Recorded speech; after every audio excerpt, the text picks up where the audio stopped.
Some risk factors for stress fractures. So kind of already went over that, but so you're running on running surfaces, the type of shoes you're wearing, your gait pattern, core flexibility, the female gender, physical condition you come in before they start doing their sports, the rapid increase too, and anything with high impact on the body, such as running, jumping.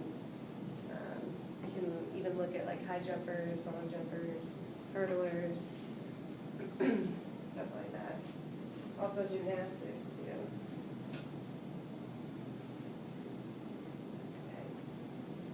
Okay. Fibula fracture. So the fibula takes only 6% of the body weight during the gait cycle. So they're not going to have too much pain, only a little bit when they're weight bearing. But they'll still have the pain. And this is fixed with open reduction, internal fixation, and that usually takes about 2 to 4 months recovery.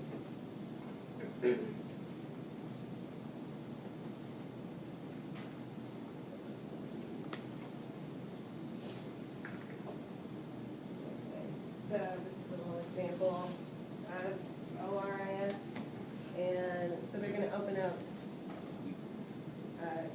completely, and then they'll put like the rod in there to stabilize that fibula, or the tibia too, just if you've done either or, and then just go ahead and slant it down and put in the screws and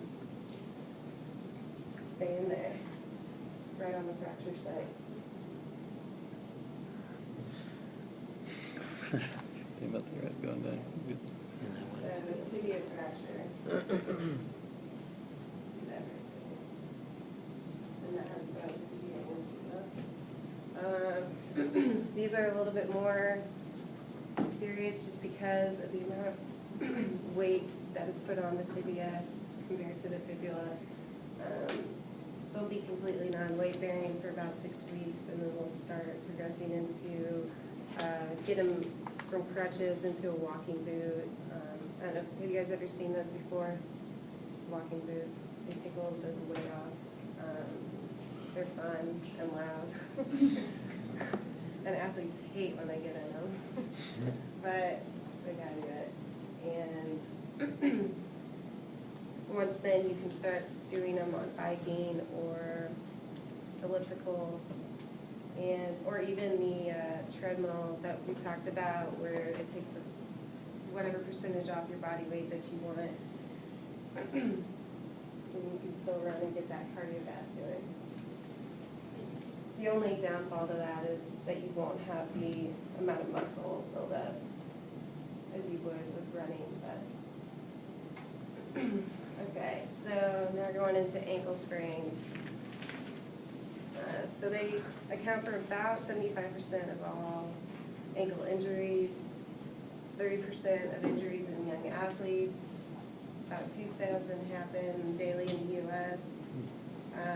So these are pretty important, and anyone involved in physical therapy or athletic training will see this a lot in your career. So it's good to have a good grasp on it, know prevention, have a good rehab plan, and know the anatomy around it too.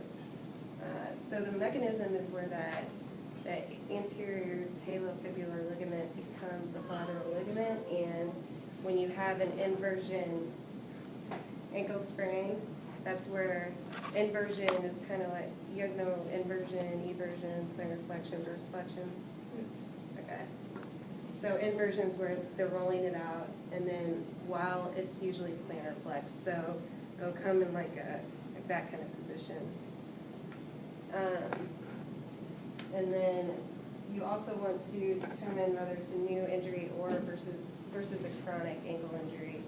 A lot of times you will get repetitive chronic ankle injuries or repetitive chronic ankle pain, and once you sprain an ankle, it's just like any other ligament in the body. That ligament is overstretched for pretty much for a while. And focusing on what you need to strengthen, what you need to do. What's that? Is there a difference between low ankle sprains and high ankle sprains? Yeah, there is. High ankle sprain is referred to, we'll get into it, but it's referred to as a sprain to the syndesmosis, and which is between your fibula and your tibia, and that's usually caused by external rotation of the foot, rather than the low ankle sprain is just by inversion or eversion. And the most common ligament is the ATF. Then it goes into the CF. So optimal, and the high ankle sprains typically take a lot longer to get over. This is just an optimal function phase for ankle sprains. So for grade 1, I mean, for them to fully be back with no pain, it'll take about 2 to 4 weeks. Grade 2, 6 to 8 weeks, and so on. And with grade 1, you'll see they'll have some swelling and they'll have some slight point tenderness, but their strength will be pretty good when you go into manual muscle testing them. Grade 2, slight weakness, probably some bruising in there, and you'll feel a little bit more laxity in the joint as well.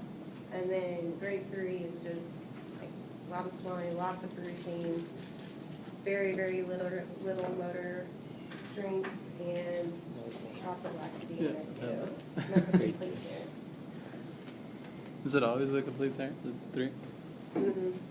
Yeah. Okay, so prevention. There's big discussions now about whether taping or bracing. You guys familiar with it? Not, no, a little bit. Have you guys heard any research on whether you should tape or brace, whatnot? What are your guys' opinions on that? Isn't it just like transfer somewhere else if you were to tape it? Like, The tape loosens up after like even a warm up, it loosens up, and that's why back where I used to work, we did skin taping, still would hold better with adhesion. Skin taping? Yeah, so we removed the pre-wrap, but I don't know. It's when we braced, usually guys that were more like when they started more often, or if they continued throughout the game, like they played a lot, we would brace them instead of taping them. So. Yeah.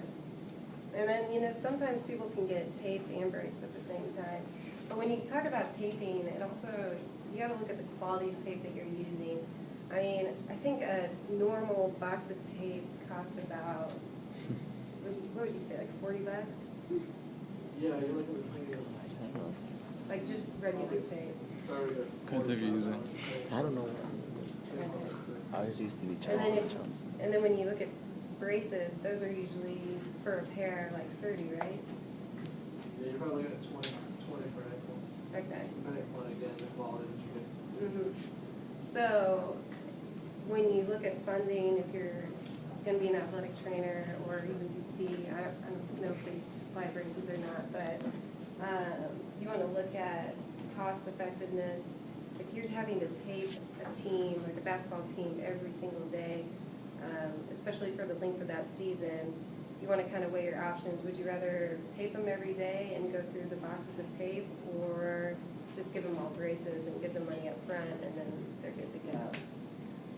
Especially in smaller settings like this, where you don't have a huge athletic budget.